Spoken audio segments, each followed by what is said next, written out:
Joan Jorquera ha començat el 2021 recollint més èxits després de tancar una gira europea amb 2 medalles de bronze penjades al coll. La primera la va aconseguir a l'Open de Sofia a Bulgària el cap de setmana del 6 i 7 de març, on el taekwondista rosinc va ser un dels 25 lluitadors seleccionats per la Federació Espanyola per participar-hi.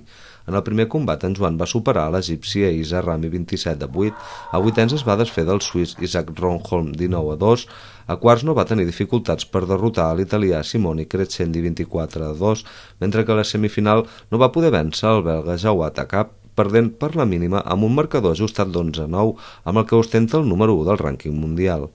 El segon bronze l'ha aconseguit a l'Open de Turquia, on en Joan partia com a quart cap de sèrie. En el primer combat del torneig va eliminar el georgià Ramaz Tutsunava 24-4, mentre que a vuitens va superar el segon assalt per una diferència tècnica de 25-2 al turc Mert Abci.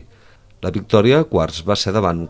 Kanoglan Karimov d'Azerbaidjan per 32-14, mentre que el rosinc va perdre la semifinal contra el turc Hakan Rekber, que era el principal favorit del títol en un combat que es va decidir a l'últim assalt per una diferència mínima de 19-14.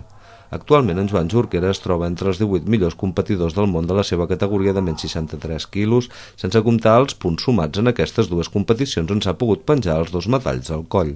El taekwondista rosinc es troba concentrat al centre del rendiment de Sant Cugat, entrenant-se pels campionats d'Europa que es celebraran a Bulgària el proper mes d'abril.